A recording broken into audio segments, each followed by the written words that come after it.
So it's just coming up to 10:30 this morning, and I'm in Imperial Gardens in Cheltenham, and on one side of the gardens you've got the gardeners tending to the grass, to the flowers at the moment, making sure that everything is looking spectacular for the summer. But on the other side, for 4 weeks, you've got art in the park.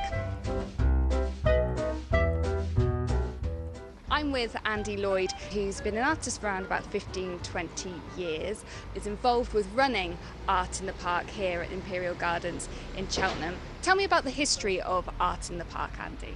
It's been going for about 40 odd years, I think 42 this year. It's a exhibition that's run by the artists themselves, which sets it apart from many exhibitions, and all of the people on the committee are artists who exhibit here and like to get involved in the running of the organisation. It's a not-for-profit organisation, and we have approximately 25 artists or so with us each week. We swap over each week. Each of them hires a screen for just that period of time, and then so over the 4 weeks of the duration of the exhibition we have something around about 100 artists, all from the local area, exhibiting with us. Have things changed much over the past 10 years of running this event? I think the art that we've got on display here has evolved, and one could argue that in the past we've catered for almost a tourist market of people coming in coaches to visit Cheltenham, and we've sold little cottage scenes and so on, and that was perhaps 10 years ago the predominant interest for the artists here. But I think it's fair to say now that it's expanded, and I think we cater more for the interest in art, in the municipal interest in Cheltenham, and the people of Cheltenham themselves are very, very supportive of the exhibition. I mean, Cheltenham's a very, very artistic area. Art's loved here. So cottages are no longer in vogue? Well, there are cottages, and there are obviously people who create paintings like that, and there is a place for that here. And there are people who come along and they visit the Cotswolds and they like to buy a small picture, and they'll take it home to Korea or America or what have you.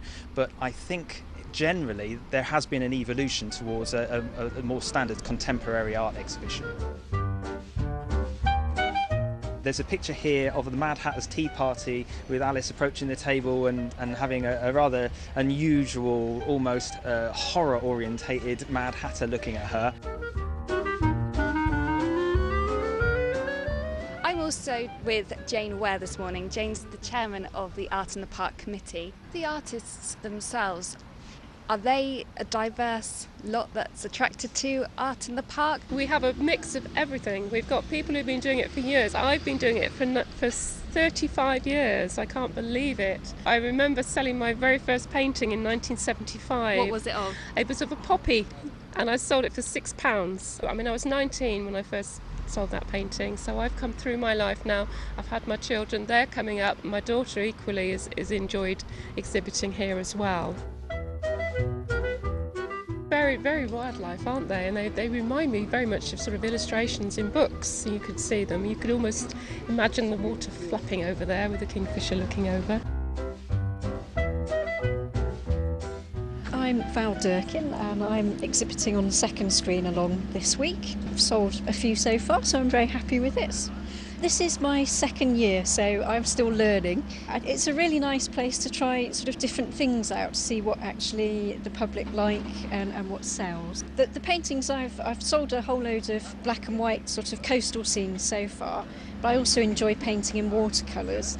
If you put a range of things up, it just gives you an idea from watching people come and look at things, what people are interested in, and what might be a bit more commercially viable, what might sell better. For you, is this a full-time job? I'm a stay-at-home mum, so I'm trying to grow a business, some sort of art business, and that fits nicely around the children's school hours. This sort of exhibition then allows you, like you were saying, to be experimental, to try out new things.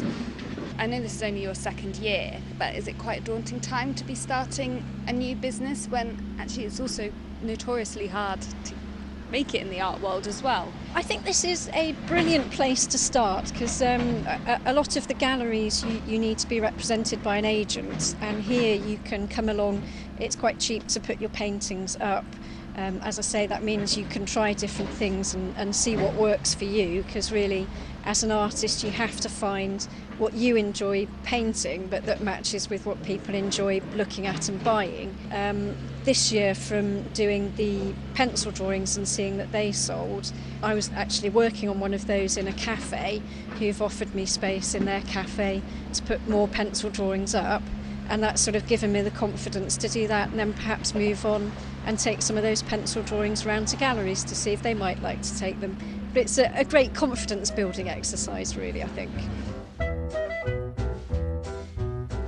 And finally, I must say that we're actually joined by Prince William and Catherine Middleton, aren't we? This must have been done recently. Just looking at the artist's signature. Yes. Andy, I think this is yours. Yeah, you caught me there. Yes, I love doing portraits. I love the glamour. Of course, there is the royal picture there, and I did feel That's I wanted to celebrate photo. that. Yes, absolutely. And I think I got her pretty good, actually. I think I got her pretty good. He's 90% there, but she's cracking. I've got a very, very good likeness for Kate Middleton.